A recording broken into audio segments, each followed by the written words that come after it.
My son asked me to sign a paper every year on my birthday. For 15 years, I signed it without reading past the first line. When I finally read the whole thing at 70, I had to sit down on the kitchen floor because my legs wouldn't hold me anymore. It started the year I turned 55.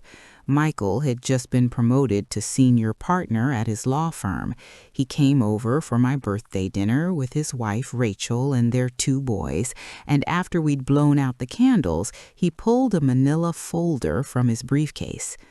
"Mom," he said, setting it on the table next to my slice of cake, "I've been working on some estate planning for you. Just a formality, but it'll make everything easier down the road.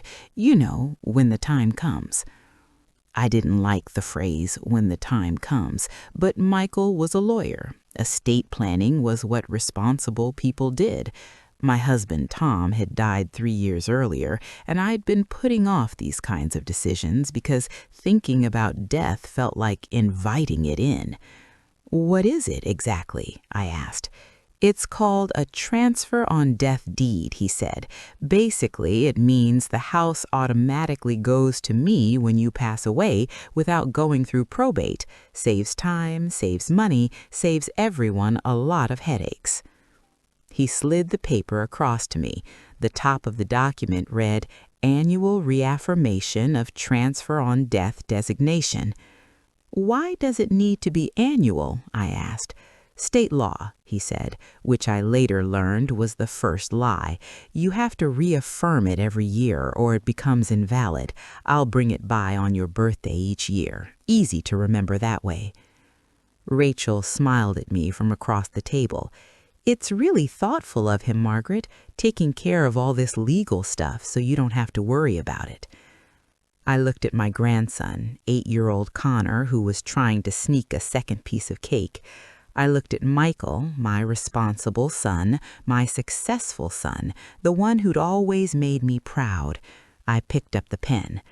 The signature line was at the bottom of the first page. I signed it, and Michael immediately flipped the folder closed and tucked it back into his briefcase. "That's it?" I asked. "That's it. One and done for this year." He changed the subject to Connor's soccer team, and we moved on to coffee and the rest of the evening. Every year after that, the ritual was the same. Michael would come over on my birthday with the folder. He'd wish me happy birthday, hand me the pen, watch me sign, and then close the folder before I could look at anything else. Sometimes he'd arrive early before anyone else got there. Sometimes he'd pull me aside after dinner, but it always happened every single year, and I always signed. Because why wouldn't I? He was my son. He was a lawyer. He was taking care of things I didn't want to think about. I lived alone in the house Tom and I had bought in 1978, a 3-bedroom ranch with a big backyard where we'd raised Michael and his younger sister, Jennifer. After Tom died, people kept asking me if I was going to sell it, move into something smaller, maybe a condo, but I wasn't ready. The house still felt like Tom, like our life together. I could afford it on Tom's pension and my Social Security. I was comfortable. Michael called me every Sunday evening. We'd talk about his work, the boys, Rachel's work at the hospital. He'd ask how I was managing, if I needed anything fixed around the house, if my finances were okay.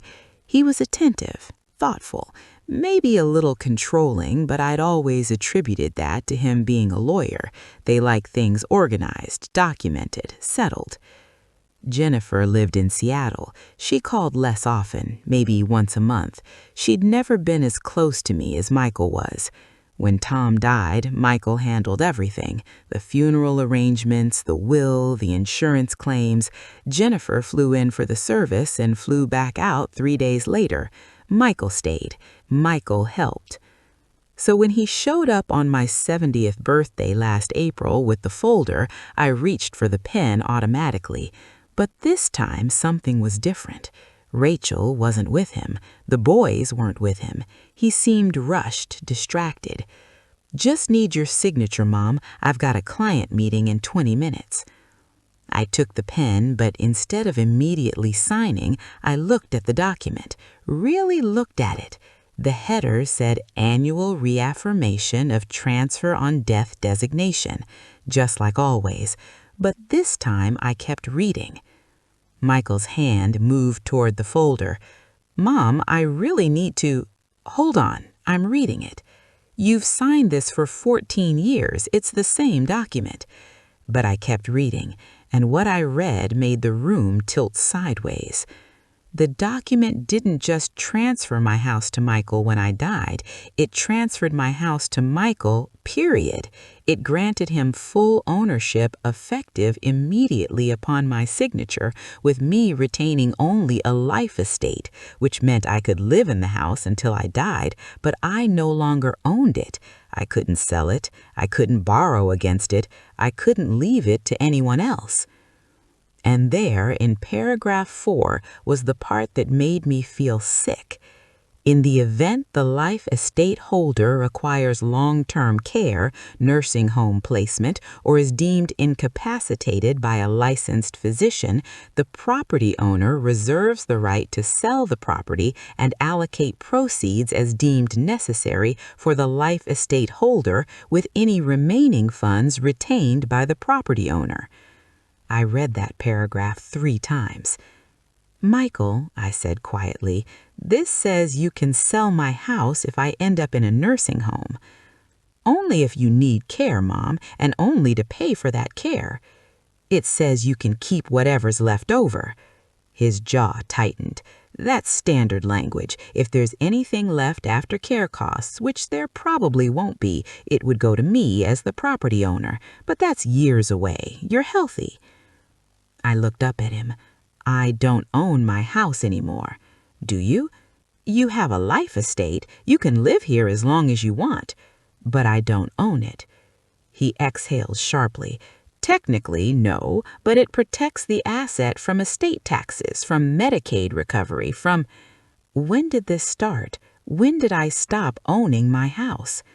He looked at his watch. Mom, I really don't have time for this right now. You've been signing this for 14 years. Nothing's changed. So for 14 years, I haven't owned my house. For 14 years, we've been protecting your asset. I set down the pen without signing. Michael stared at the unsigned paper, then at me.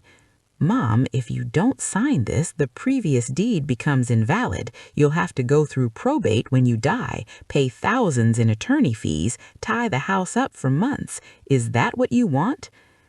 I want to understand what I've been signing. You've been signing asset protection. That's what you've been signing. Jesus, Mom, I'm trying to help you. He grabbed the folder and stood up. I don't have time for this. I'll come back when you're thinking more clearly. He left. The door closed hard behind him. Not quite a slam, but close. I sat at the kitchen table for a long time. Then I got up, went to my filing cabinet, and started looking for copies of the documents I'd signed. I found them in a folder labeled Estate Planning, Michael. 15 documents, one for each year, each one identical, each one signed by me without reading past the first paragraph. I called Jennifer that night. Jen, I need to ask you something about the house. What about it? Did you know that I don't own it anymore? Silence on the other end. Then, what are you talking about? I explained the documents, the signatures, the life estate. Jennifer listened without interrupting, which wasn't like her. She usually had opinions about everything. Jen? That son of a bitch. Did you know? No, but it makes sense now. What makes sense? 2 years ago, I asked Michael if I should be involved in your estate planning. He told me you'd already handled everything with him, that there was nothing for me to inherit except some personal items. He said you'd decided the house should go to him because he'd been taking care of you. My hands were shaking. I never decided that. I know. I know now. At the time, I was hurt, honestly. I thought you'd chosen him over me, but I didn't want to make it about money, so I didn't push. I wouldn't do that to you, Jen. I know, Mom, I know. Listen, don't sign anything else. I'm going to call someone I know who does elder law. We need to figure out if this is even legal. The lawyer's name was Patricia Vance. Jennifer connected us the next day, and I drove to Patricia's office in downtown Portland with all 15 documents in a folder.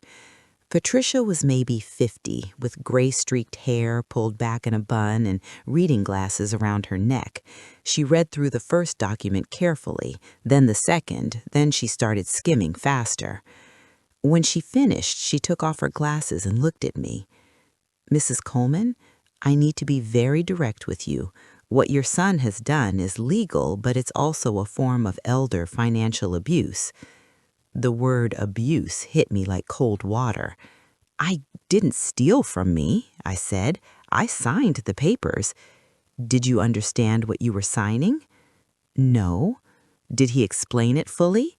"He said it was for estate planning to avoid probate." "Did he tell you that you were giving up ownership of your home?" "Not in those words." Patricia leaned forward. "Mrs. Coleman, transfer on death deeds are real estate tools, but they don't require annual reaffirmation. That's not a thing. Your son created an annual ritual to make you sign the same document over and over, probably to establish a pattern of consent. The repetition makes it harder for you to claim you didn't understand what you were signing." I felt cold. "So I can't get my house back?" "It's complicated. You still have the life estate, which means you have the right to live there, but the ownership has transferred. To reverse it, we'd have to prove undue influence, lack of capacity, or fraud. And because you've signed this document 15 times over 15 years, that's going to be difficult." "But I didn't know what I was signing." "I believe you, but proving that in court, especially against a lawyer who will argue that you had 15 years to read the document and chose not to, that's an uphill battle." I looked down at my hands, at the wedding ring I still wore even though Tom had been gone for 18 years. "What can I do?" "First, don't sign anything else. Second, we can try to negotiate with your son. If he agrees to voluntarily transfer the property back to you, we avoid a legal fight. Third, if he refuses, we can file a lawsuit. But I want you to understand it's expensive, it's time-consuming, and there's no guarantee we'll win." "How expensive?" "Probably $30,000 to $50,000 in legal fees." I didn't have that kind of money. I had about $40,000 in savings, most of it from Tom's life insurance. That money was supposed to be for emergencies, for end-of-life care if I needed it, for leaving something to my grandchildren. "Can I think about it?" I asked. "Of course, but Mrs. Coleman, there's something else you should know. That clause about selling the property if you need long-term care, that's the part that worries me most. If your son ever decides you need nursing home care, he can sell your house out from under you. And if you resist, he can petition for guardianship, claim you're not competent to make your own decisions." "He wouldn't do that." Patricia's expression was kind but firm. "Mrs. Coleman, a year ago, would you have thought he'd trick you into signing away your house?" I drove home in silence. The house looked the same as it always had. White siding, black shutters, the maple tree in the front yard that Tom and I planted the year Michael was born. But it wasn't mine anymore. I was living in my own house as a guest. Michael called that evening. I didn't answer. He called again the next morning. I didn't answer that either. On the third day, he showed up at the door. "Mom, we need to talk." I let him in because saying no would have felt like admitting I was afraid of my own son, and I wasn't ready to admit that yet. We sat in the living room, him on the couch, me in Tom's old recliner. "I talked to a lawyer." His expression hardened. "Of course you did. Let me guess who found her." "It doesn't matter who found her. What matters is that I understand now what I signed." You signed asset protection documents, that's all. I signed away my house, Michael, and you let me think I still owned it. You do own it. You have a life estate. That's not the same thing. He leaned forward, his lawyer voice coming out, calm and measured. Mom, do you know how much nursing homes cost? $8,000 to $12,000 a month. If you ever need long-term care, Medicaid will put a lien on your house. They'll take it to pay for your care. This way, the house is protected. It stays in the family. It stays with you. I'm your son. I'm family. What about Jennifer? Jennifer lives 3,000 miles away. Jennifer didn't handle Dad's funeral. Jennifer doesn't call you every week. Jennifer doesn't check on you. So you've earned my house? That's not what I'm saying. Then what are you saying? He stood up, pacing. I'm saying I've been taking care of you. I've been responsible. And yes, maybe I should have explained the documents more clearly, but you never asked. You just signed. For 15 years, Mom, you never once asked to read the full document. Because I trusted you. Exactly. You trusted me, and I've been taking care of you. That's what trust means. I looked at my son. This man I'd raised, who'd learned to ride a bike in the driveway outside, who'd graduated summa cum laude from law school, who'd stood next to Tom's casket and delivered a eulogy that made everyone cry. Give me back my house, I said quietly. No. The word hung in the air between us. No? No. Because you're not thinking clearly. You're listening to Jennifer, who suddenly cares about your estate now that she thinks she might get cut out.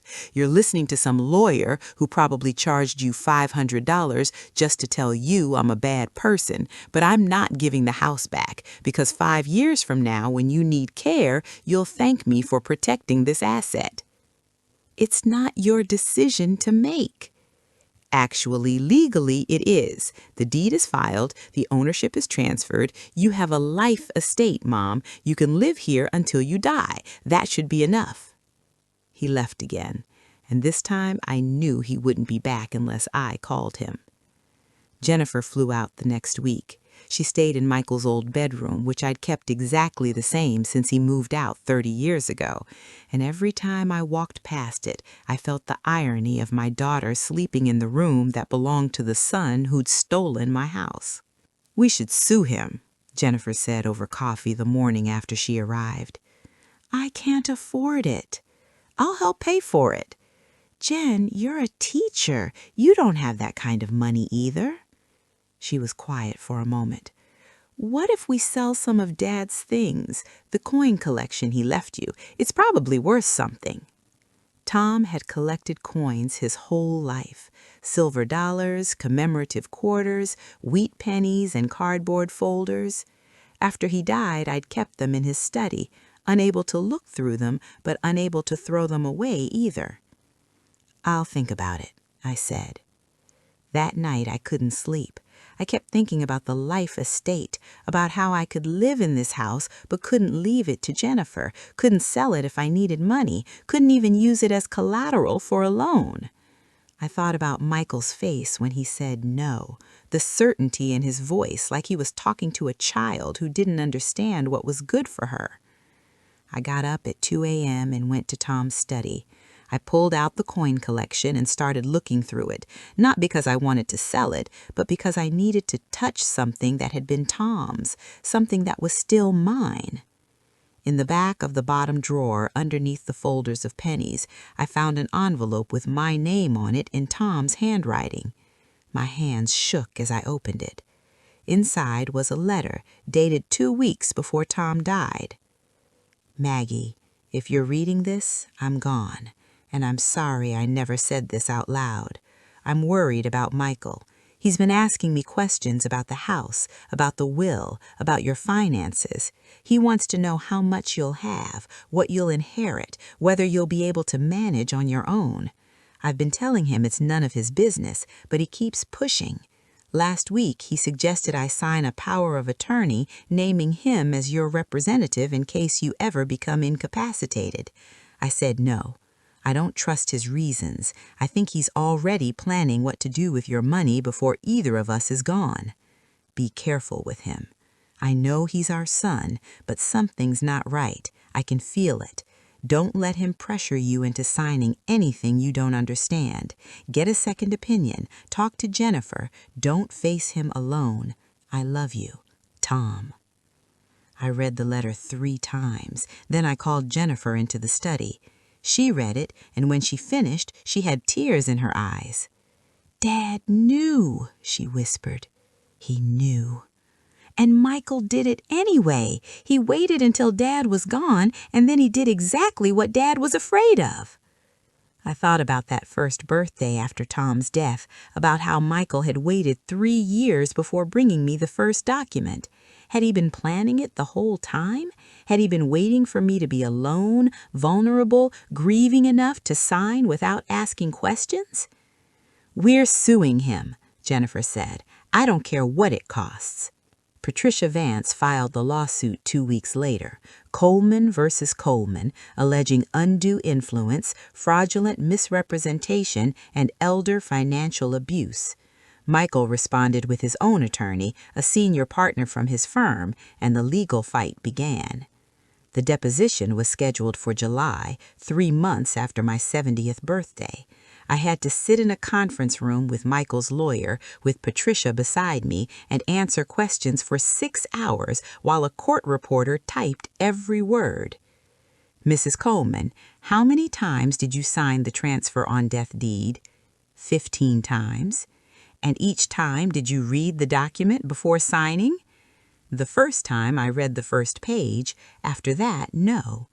So you signed a legal document 14 times without reading it?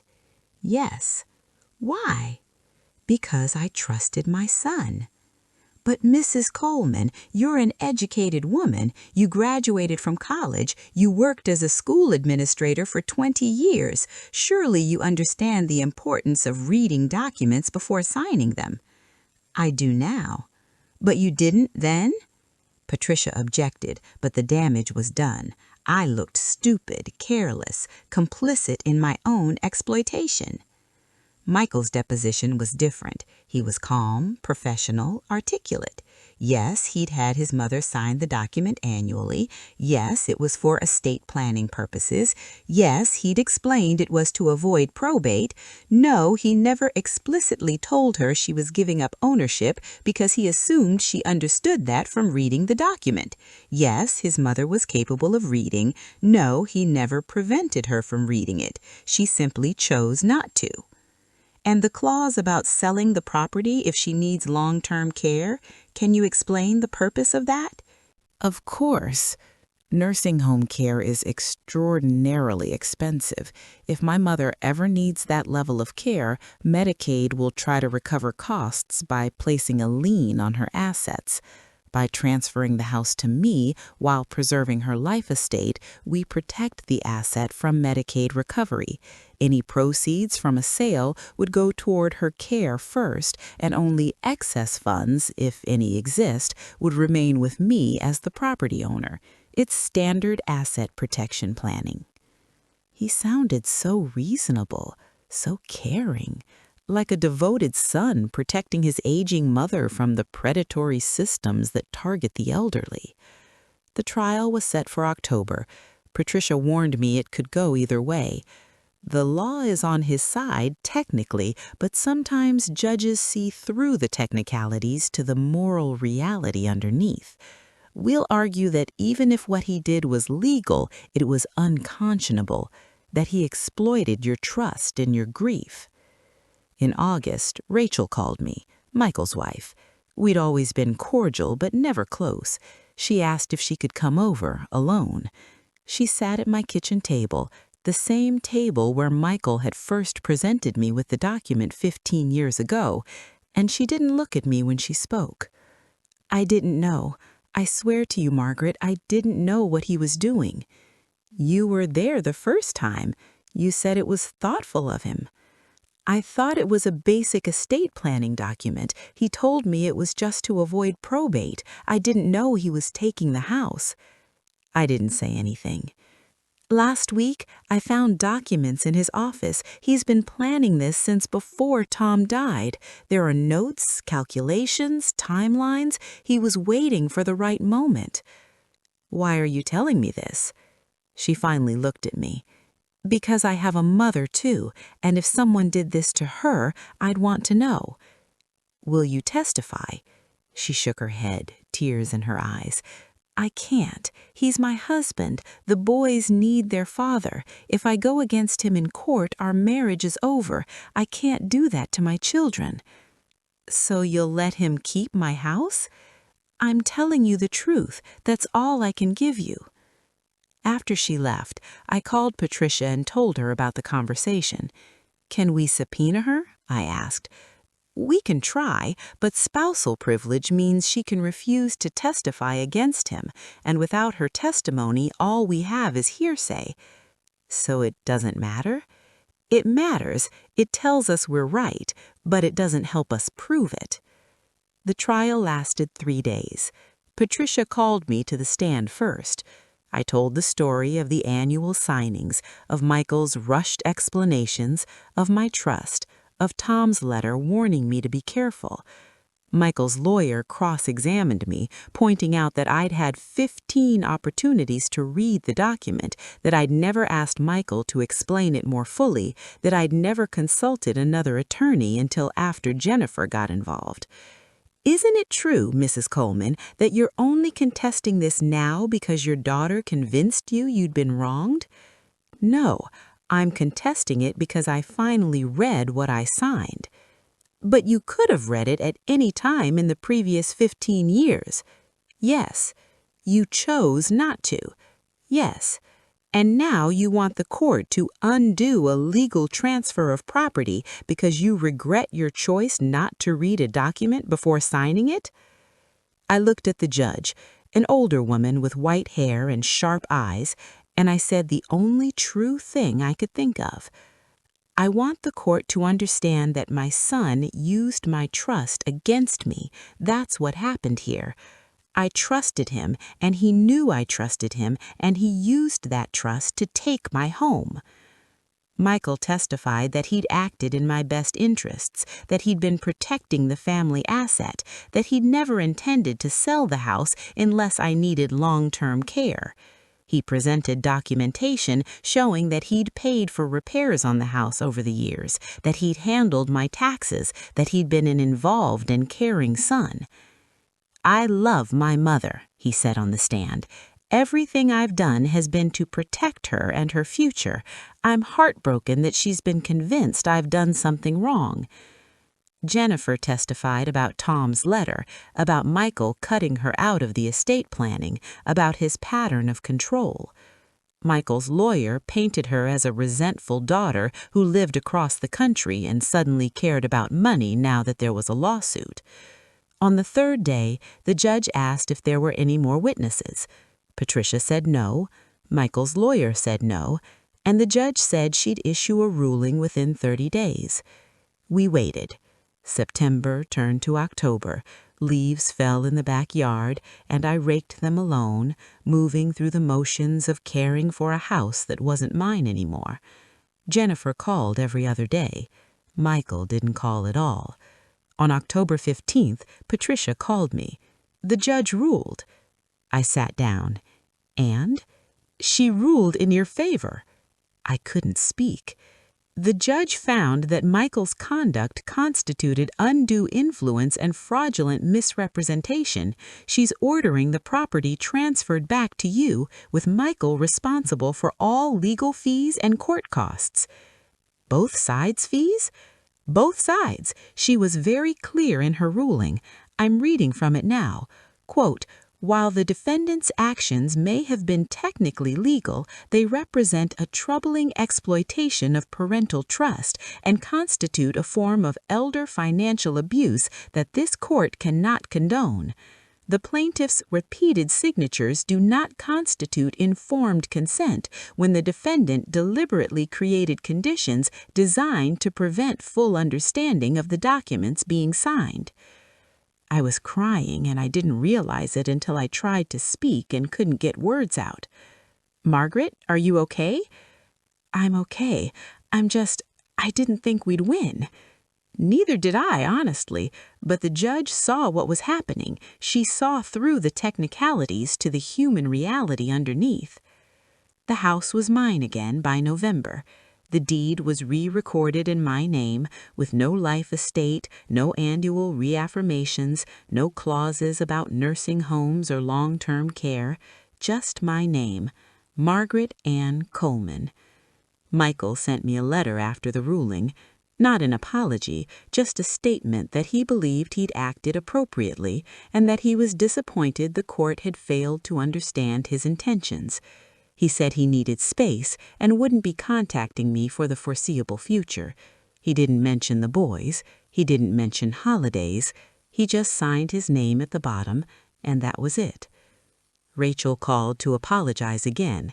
"He won't talk about it," she said. "He's acting like none of this happened, like you just decided to cut him out of your life for no reason. Does he think he did nothing wrong? I honestly don't know what he thinks anymore." I saw my grandsons once after the trial. Rachel brought them over in December. Connor was 20 now, in college. His younger brother, Ryan, was 17. They were uncomfortable, polite, clearly coached by their father about what not to say. "We miss you, Grandma," Connor said before they left. "I miss you too. Dad says—" He stopped himself. "It's okay. You don't have to explain." After they left, I stood in the driveway and watched their car disappear down the street, and I understood that this was part of the cost. Not just the legal fees, which had been substantial even though Michael had been ordered to pay them, not just the months of stress and uncertainty, but this, the loss of my relationship with my son, maybe forever. The complicated relationship with my grandsons, who would grow up hearing one version of this story from their father and another version from everyone else. Jennifer stayed through Christmas. We had a quiet holiday, just the two of us, and on Christmas morning she handed me a present wrapped in silver paper. Inside was a framed copy of Tom's letter. "So you never forget," she said. "Dad knew. He tried to warn you, and in the end, he helped you win." I hung the letter in Tom's study next to his coin collection, which I decided not to sell after all. In January, I did something I'd been thinking about for months. I went to a community center in town and offered to teach a class on elder financial literacy. Just one evening a month, free to anyone who wanted to attend. I called it Read Before You Sign. 15 people showed up to the first class, all of them women over 60. I told them my story, everything, and when I finished, 3 of them were crying. One woman raised her hand. "My daughter-in-law keeps asking me to sign a power of attorney. She says it's just in case something happens to me. Should I sign it?" "Have you read it?" I asked. "Not all of it." "Then no, don't sign it. Read it first, all of it, and then have someone else read it, someone who isn't family, maybe a lawyer or a financial advisor. And if your daughter-in-law gets upset that you want a second opinion, that tells you something too." Another woman spoke up. "My son handles all my bills now. He says it's easier for him to manage everything online, but I don't have access to my own bank accounts anymore." "Get access," I said, "tomorrow. Go to the bank and reset your passwords. It's your money. You have the right to see where it goes." The class grew. By March, we had 40 people attending regularly. Women shared stories of sons who'd borrowed against their homes without permission, daughters who'd taken over their Social Security checks, financial advisors who'd convinced them to sign over their retirement accounts. Some of the stories were worse than mine, some were better, but all of them shared the same pattern: trust exploited, age used as a weapon, and family relationships weaponized for financial gain. If stories like this resonate with you, you may want to stay with this channel. These stories are told for people who understand. I'm 71 now. I still live in my house, the one Tom and I bought all those years ago. I own it, fully, completely, unambiguously own it. I've updated my will, leaving the house to Jennifer with clear instructions that it's to be sold and the proceeds split between her and my grandsons. Michael is mentioned in the will only to note that he's intentionally excluded. I don't know if he thinks about what he did, if he regrets it, if he's told himself a story where he's still the good son who was just trying to help. I think about him sometimes, about the little boy who used to help Tom rake these same leaves, who used to do his homework at the kitchen table, who cried at his father's funeral. Both versions of Michael are real, the loving son and the man who stole my house. People aren't just one thing, but that doesn't mean I have to let him back into my life. That doesn't mean I have to forgive what he did. Last week, a woman came to my class with a document her nephew wanted her to sign. It was called an annual reaffirmation of healthcare proxy. She was supposed to sign it every year on her birthday. I read it carefully, all of it, while she waited, and there, buried in the middle, was a clause giving her nephew the power to make all medical decisions for her, including the power to place her in a care facility against her will. "Don't sign it," I said, handing it back. "But he says I have to reaffirm it every year or it becomes invalid." "That's not true. Healthcare proxies don't require annual reaffirmation. He's lying to you." She stared at the document, her hands shaking. Why would he lie? Because people lie, even people we love, even family, especially when money or control is involved. She crumpled the paper in her fist. "Thank you." "You're welcome.